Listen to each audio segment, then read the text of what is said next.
একজন ইহুদি যুবক ছিল। এই ইহুদির যুবকের বয়স কম বেশি আনুমানিক 20 বছর হবে। খুব খেয়াল করে শোনেন, ইহুদি মুসলমান নাকি? কি বলেন তো? এ কি নামাজ পড়ে নাকি? এ কি রোজা করে নাকি? এ কি হজ করেছে নাকি? এ কি জাকাত দিয়েছে নাকি? এ কি আল আমরু বিল মারুফ ওয়ান নাহি আনিল মুনকার, মানুষকে সৎ কাজের আদেশ অসৎ কাজ থেকে তাৎক্ষণিক নিষেধ করেছে নাকি? খুব খেয়াল করে শুনুন, ইহুদি যুবক আল্লাহর নবী প্রতিনিয়ত মসজিদে নববীতে তিনি খুতবা দিতেন, সাহাবা আজমাইনদেরকে নিয়ে বিশ্ব নবী মুহাম্মদ সাল্লাল্লাহু আলাইহি ওয়াসাল্লাম ওয়াজ করতেন। আল্লাহ তাআলার কোরআনের আয়াত নাজিল করে বলেছেন, ইন্নামাল মুশরিকুনা নাজাসা, মুশরিকরা সদা সর্বদা নাপাক, আল্লাহর বাইতুল্লাহ তাদের উঠতে দেওয়া যাবে না। এখনো পর্যন্ত আপনারা যারা বাইতুল্লাহ গিয়েছেন, মসজিদে নববীতে গিয়েছেন, আল্লাহর বাইতুল্লাহ মসজিদে নববীর ভেতরে এখনো পর্যন্ত এই চত্বরে কোনো অমুসলিম দায়িত্ব পায় না, কোনো অমুসলিম ওর ভিতরে যেতে পারে না। যিনি সংরক্ষণ করে রেখেছেন ইনার মালিককে। আরো জোরে বলেন, ইনার মালিককে।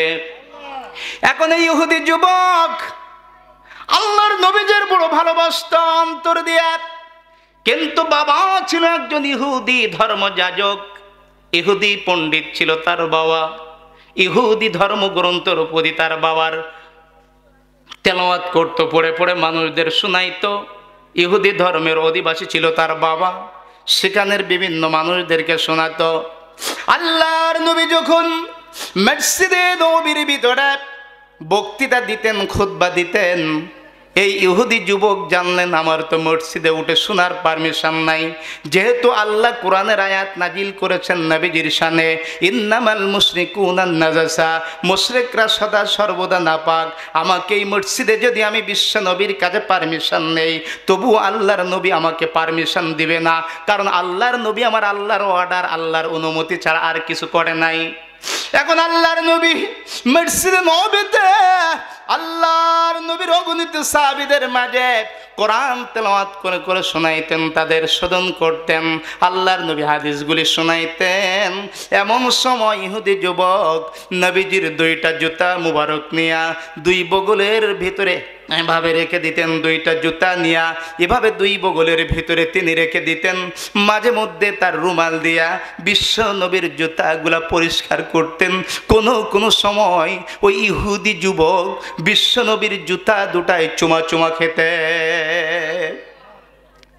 আল্লাহর নবী যখন এই দৃশ্য বিশ্বস্ত সূত্রে জানতে পারলেন, ইহুদি যুবক তার জুতা দুটা 2 বগলের ভিতরে নেয়, 2 বগলের ভিতরে নিয়ে মোহব্বত করে রাখে, ওই জুতার ভিতরে চুমা দেয়, ওই চুমা দিতে দিতে তার রুমাল দিয়ে আবার মুছে। আল্লাহর নবী মুহাম্মদ সাল্লাল্লাহু আলাইহি সাল্লাম যুবকের প্রতি বড় অন্তরে মোহাব্বত এসে গেল। হাবিবে কিবরিয়া, দয়ার নবী আমার, মায়ার নবী আমার, অন্তরটা তার ছিল মোহাব্বত দিয়ে ভরা, ভালোবাসা দিয়ে তার মোহাব্বত ছিল হৃদয়টা ভরা। এখন আল্লাহ যুবক কয়েকদিন হয়ে গেল, প্রায় সপ্তাহকাল হয়ে গেল, নবীজির জুতা আর নিতে আসে না, নবীজির জুতা যেখানে ছিল ওখানেই পড়ে থাকতে দেখে। আল্লাহর নবী বিশ্বস্ত সূত্রে খবর নিলেন, ও আমার প্রাণপ্রিয় সাহাবীরা রে, ও আবার গোয়েন্দা সাহাবীরা রে, ওই যুবক ইহুদি আসতো, কয়েকদিন হয়ে গেল আর আসে না, আমাদের মাঝ থেকে আমাদের আদর্শ দিয়ে সে কি কষ্ট পেয়েছে নাকি, সে কি ব্যথা পেয়েছে নাকি, তার ব্যাপারে ইনফরমেশন নাও, তথ্য নাও, আমাকে জানাও। সাহাবীরা যখন তার তথ্য নিলেন, দেখলেন এই যুবক ইহুদি জ্বরের ভেতর আক্রান্ত হয়ে গেছে, কঠিন জ্বরের ভেতর আক্রান্ত হয়েছে। মদিনার মসজিদে সাহাবীদেরকে বিশ্বনবী বললেন, ও আমার সাহাবীরা রে, গোটা কুল কায়নাত কায়নাতের জন্য, গোটা বিশ্ববাসীর জন্য। ওয়ামা আরসালনাকা ইল্লা রাহমাতাল লিল আলামিন, বিশ্ববাসীর জন্য আল্লাহ তাআলা আমাকে রহমত স্বরূপ প্রেরণ করেছেন, আমাকে পাঠিয়েছেন রহমত দিয়ে, মহব্বত দিয়ে আল্লাহ আমার অন্তরটাকে, আমার সাদরটাকে ভরপুর করে দিয়েছেন। ও যুবক, শুনেছি নাকি বিশ্বস্ত সূত্রে শুনেছি অসুস্থ হয়েছে, জ্বর হয়েছে। সাহাবীরা রে, মদিনার বাজার থেকে কিছু সওদা কেন, মদিনার বাজার থেকে কিছু ফলমূল নাও, চলো চলো চলো ওই ইহুদি যুবকের বাড়িতে দেখতে যাও। আল্লাহর নবী আসরের নামাজের পরে সাহাবীদের বর নিয়ে দিয়ে যেই না ইহুদি যুবকের বাড়ি চলে আসলেন, ইহুদি যুবক আল্লাহর নবীকে দেখে অঝরে চোখ দিয়ে ঝিরি ঝিরি করে পানিগুলো ঝরতেছে। ইহুদি, তার বাবা ধর্মযাজক, ইহুদি ধর্মযাজক, সন্তানের শিউরির কাছে বসা, মাথার কাছে বসা রয়েছেন। ডাক দিয়ে বলে, বাবা এতক্ষণ তোমার চোখ দিয়া পানিগুলো আস্তে করে ঝরতেছিল, গোপনে গোপনে ঝরতেছিল, ব্যথাটা প্রকাশ করো নাই। কিন্তু যেই মুসলমানদের নবী, দিনের নবী, মায়ার নবী, আখিরি জামানার পয়গম্বর নূর নবী যিনি আসলেন, তোমার কান্নার রোলটা বেড়ে গেল। এর কারণটা কি বাবা একটু জানতে চাই। ইহুদি যুবক ডাক দিয়ে বলে, বাবা আমাকে এই ব্যাখ্যা আর শুনবেন না, আমারে আর জানাইলে তো আপনি এটা মানবেন না। ও বাবা গো, এতটুকু বলি রে বাবা, তুমি না এই মক্কায়, এই মদিনায় একজন ইহুদি ধর্মযাজক, তোমার দলে তোমার কত অনুসারী ছিল। আমি কয়েকদিন অসুস্থ, তোমার জাতির মানুষেরা, তোমার দলের মানুষেরা, তোমাদের পুরোহিতের মানুষ, তোমার পুরোহিতের সন্তান আমি, আমার বাবা কোনোদিন আমাকে তোমার বহর নিয়ে কেউ দেখতে আসলো না, অথচ তোমার ইহুদি ধর্মের পরে আমি প্রতিষ্ঠিত ছিলাম, আমাকে কেউ দেখতে আসলো না। ও বাবা, ওই মুহাম্মদ তো মুসলমানদের নবী, তুমি বলো তার হৃদয়ের ভিতরে কত দরদ, তুমি একটু দেখো। সেই মুহাম্মদ আমাকে তার বহর নিয়া মদিনার বাজার থেকে আমার জন্য সওদা নিয়া, আমার জন্য ফলমূল নিয়ে এসেছে। ও বাবা, আমার বড় ইচ্ছা হয় ওই মুহাম্মাদের কাফেলায় শরীক হয়ে যদি আমার জীবনের শেষ নিঃশ্বাস ত্যাগ করতে পারি, তাহলে তো আমি কদ আফলাহাল মুমিনুন, আমি মুমিনদের কাতারে সফল হয়ে যেতে পারবো। আর শুনেছি মুসলমানদের ধর্মগ্রন্থে, মুসলমানদের সংবিধানে, মুসলমানদের কনস্টিটিউশনে লেখা রয়েছে যে নাকি কালিমা নিয়ে মরতে পারবি, ইমানের পর অবিচল থাকতে পারবে, এই অবস্থায় ইন্তেকাল হয়ে যাবে, সে তো কামিয়াবি হয়ে যাবে, আল্লাহর জান্নাতের মেহমান হয়ে যাবে। ও বাবা, আমি সেই কামিয়াবির কাতারে শামিল হতে চাই। এবার যখন ইহুদি আল্লাহর নবী মুহাম্মদ সাল্লাল্লাহু আলাইহি সাল্লামকে আস্তে করে ডাক দিয়ে বললেন, নবীজি আমার পাশে একটু দয়া করে আসুন, আমার হাতটা আপনার দিকে লম্বা করে দিতে পারি দাও।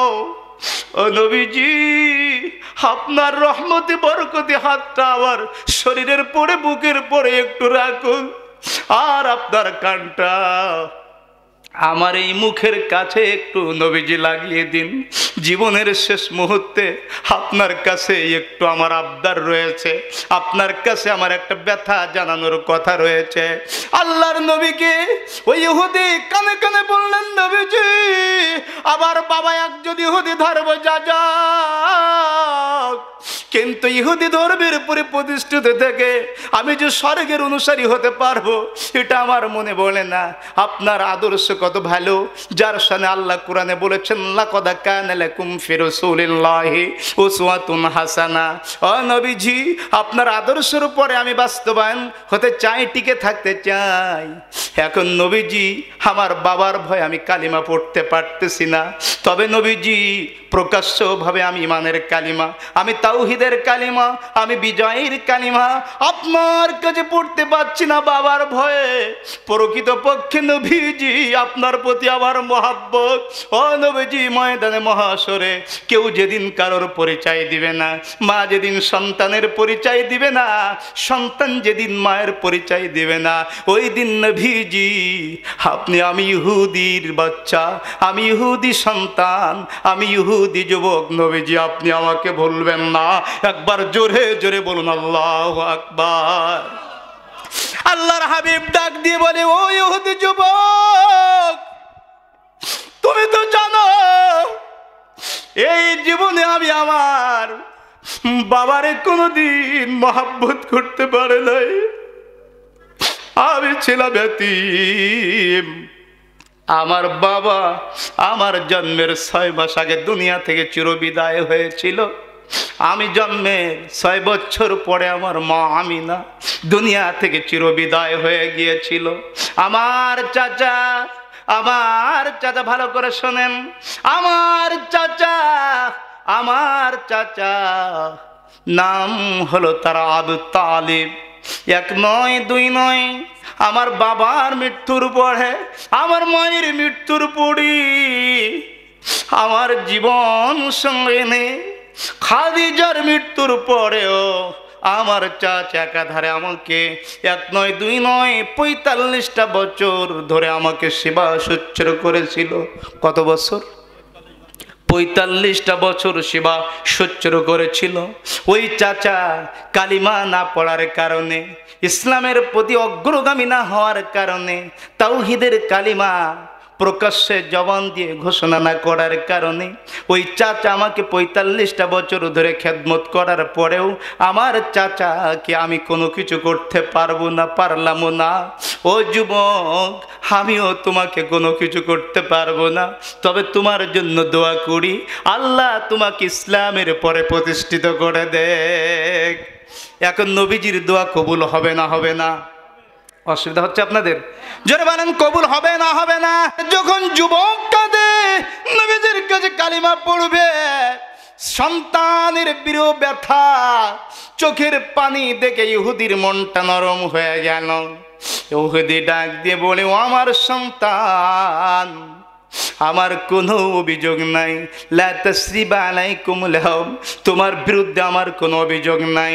তুমি এখন কালিমা পড়ো আর যাই করো, মুহাম্মাদের মহামন্ত্র যদি মুহাম্মাদের কাছে পড়ো, আমি তোমাকে কিছু বলবো না, আমি রাগান্বিত হব না। তোমার যেদিকে সুবিধা হয় তুমি সেটা করতে পারো। সঙ্গে সঙ্গে যুবক নবীজির কাছে হাত বাড়িয়ে দিয়ে বলছেন, নবীজি আপনি আমাকে তাহলে শাহাদাতের কালিমা, ঈমানের কালিমা লা ইলাহা ইল্লাল্লাহু মুহাম্মাদুর রাসূলুল্লাহ, সেই কালিমা কি আপনারা পড়তে রাজি আছেন তো? কথা বলেন, রাজি আছেন তো? কারা কারা রাজি আছেন একটু হাত উঁচু করে দেখান। নারায়ে তাকবীর, নারায়ে তাকবীর। সেই কালিমা শুধু প্যান্ডেলের ভিতরে না বাইরেও? জোরে বলেন, প্যান্ডেলের ভিতরে না বাইরেও? বাইরেও আমরা পড়তে রাজি আছি। এখন যুবক বললেন, লা ইলাহা ইল্লাল্লাহু বলুরি আমার মন, লা ইলাহা ইল্লাল্লাহু বলুরি আমার মন, মৌতের কালে বুঝিতে পারিবি মন, মৌতের কালে বুঝিতে পারিবি মন, তাওহীদি কালিমার কতই গুণ, লা ইলাহা ইল্লাল্লাহু বলো গো সার্বক্ষণ। এখন যুবক যখন কালিমা পড়ে মুসলমান হয়ে গেল, অল্প কিছুক্ষণ মাগরিবের নামাজের বাকি হয়ে গেল, আল্লাহর হাবিব মুহাম্মদ সাল্লাল্লাহু আলাইহি সাল্লাম বিলালকে ডাক দিয়ে বলে, বিলাল। বিলাল বললেন, লাব্বাইক ইয়া রাসূলুল্লাহ, লাব্বাইক ইয়া হাবিবাল্লাহ। বলো বিলাল, এখন আজানের সময় হয়েছে, মাগরিবের আজান। মসজিদে নববীতে দিয়ে দাও। বেলাল দ্রুত গতিতে পায়ে হেঁটে হেঁটে হেঁটে হেঁটে মদিনার মসজিদে যখন আল্লাহু আকবার এই ধ্বনি ঘোষণা দিলেন, আল্লাহু আকবার, আল্লাহর বরত্ব ঘোষণা করলেন, এমন সময় আজান শেষ না হতে হতে একজন সাহাবী নবীজির কাছে খবর নিয়ে আসলেন, নবীজি, যে ইহুদি যুবক এই মুহূর্তে আপনার কাছে কালিমা পড়ে মুসলমান হয়ে গেল, ওই যুবক এই মুহূর্তে এই দুনিয়া থেকে চিরবিদায় হয়ে গেছে। ইন্না লিল্লাহি ওয়া ইন্না ইলাইহি রাজিউন। আল্লাহর নবী ঘোষণা করে দিলেন, সাহাবীরা রে, আমি বিশ্ব নবী মুহাম্মদ সাল্লাল্লাহু আলাইহি ওয়াসাল্লাম সহ সাহাবীরা ওই জানাজায় তোমাদের হাজির হতে হবে। আল্লাহর নবীর সাহাবীরা জানাজায় হাজির হয়ে যখন যাচ্ছেন, নামাজ আদায়ের পরে হাজির হয়ে যখন জানাজায় হাজির হতে যাচ্ছেন, হযরত আল্লাহর নবী মুহাম্মদ সাল্লাল্লাহু আলাইহি ওয়াসাল্লাম যাচ্ছেন পথ দিয়ে।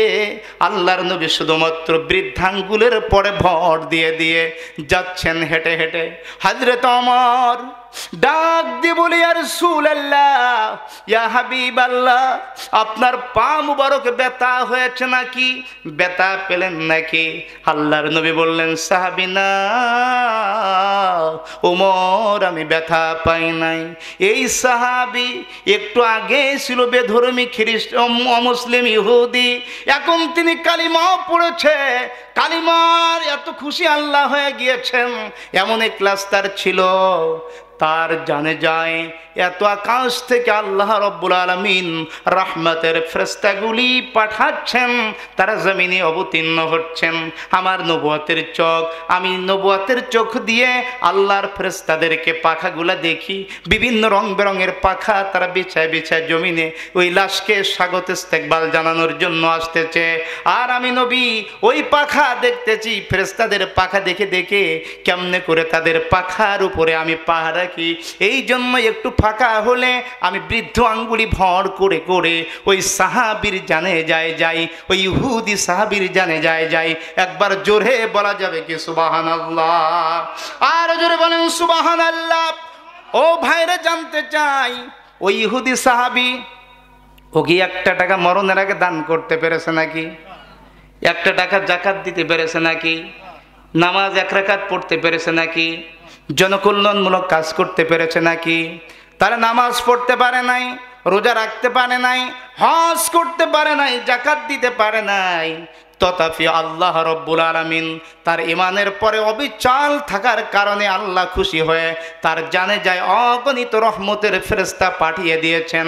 জোরে জোরে বলুন আল্লাহু আকবার।